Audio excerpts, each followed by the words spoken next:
Lashinda's 12-year road to receiving her gold medal for the 2012 Olympics. Paris.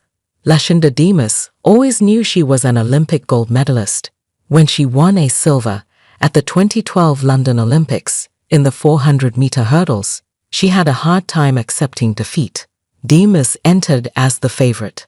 She lost by 0.7 seconds, upset by Natalya Antyukh of Russia.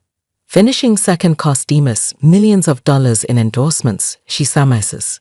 "When I came home, people were so supportive," Demus said, but the sponsors never really followed up after that. For Demus, it was never about the money. It was about conviction. She believed she was the best, so she struggled to accept second place. She kept her silver medal in a drawer. The mother of 4 boys would sometimes find one of her kids playing with it, as if it were a toy. "I couldn't force myself to be proud of something that was never a goal of mine," Demus said. "I was very upset when I crossed the line. I knew there was a chance I might never make another team after that, and I didn't. I was proud of my career as a whole because I accomplished nearly everything I set out to do, but there was never a time I was proud of that moment." It turns out, Demus had actually realized her goal. It just took another 12 years to get her gold. Demus was one of 10 athletes from 3 editions of Olympic Summer Games to partake in a medal allocation ceremony here in Paris, after it was determined some of their competitors had doped. Antyukh, who lost her gold when she didn't appeal an Athletics Integrity Unit (AIU) ruling disqualifying her results from July 2012 to June 2013, was stripped of her gold, which then went to Demus. These athletes competed fairly throughout their careers in the true spirit of the Olympic Games. IOC member Emma Terho, after the ceremony: "I am pleased that we've been able to celebrate them in a location befitting their achievements, and that they have enjoyed a special experience with their families here in Paris." But for Demus, it was another fight just to get to Paris. It began in 2017, when the documentary Icarus came out, revealing a wide-ranging doping scheme in Russia, directed by the country's Ministry of Sport. Demus watched Icarus, but didn't want her mind to go there. "I was neutral because I was so far removed from the situation," Demus said. "I'm not going to assume every athlete from the country of Russia had doped." Then, the truth was revealed. Demus, now 41, had moved on with her life. She got a job as a clinical researcher for a medical care company in California. Over time, she re-established a relationship with her sport, agreeing to coach the high school track team in Culver City. When she learned about Antyukh, she looked at the situation clinically. "I don't think she's the first, and she's not going to be the last," Demus said. "You literally can't feel anything about anyone where it's not going to change anything. I just don't feel anything. I wish it wouldn't have happened that way, but it did. So I'm happy that justice was served, and that people still want the integrity of the sport to stay intact. That's it. That's all I feel."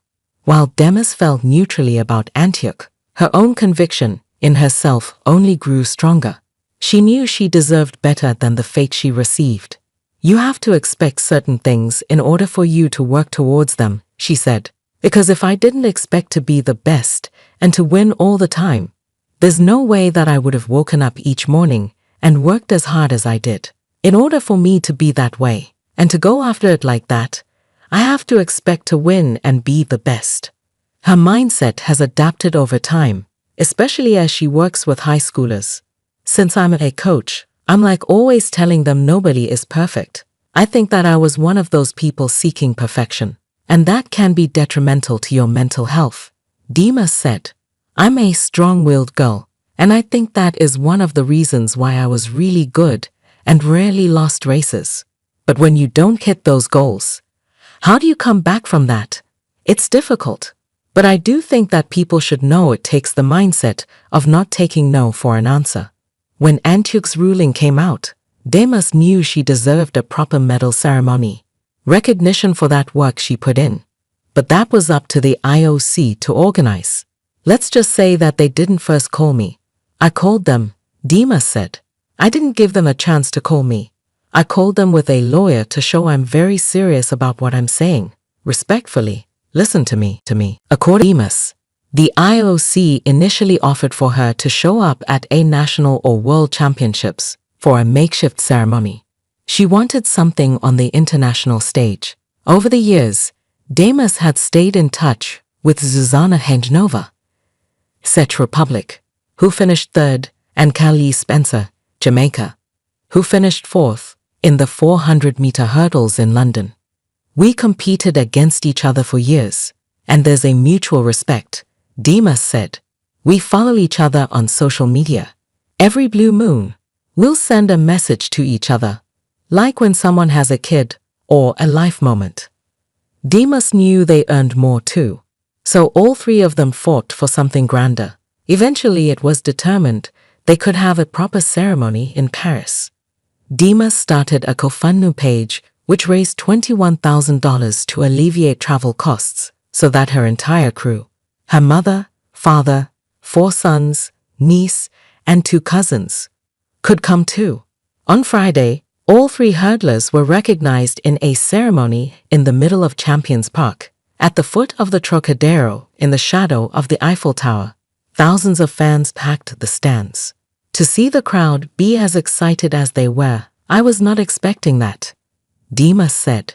And then for all 3 of us to be there and getting it together, it was more like a team medaling instead of an individual thing. But for Demus, what hit the hardest was seeing her boys hanging over the fence, waving flags. Her eldest twins are now 17 years old, fully able to appreciate all that their mother accomplished. I saw it. It produced the hunger that they want for themselves, and they wanted part of that action, Demus said. And I knew that this would do that for them. And that's why it was so important for me to bring them, to view the world, to open your mind to see different things, to meet different people, to see how things function outside of your little bubble city, to see what greatness looks like.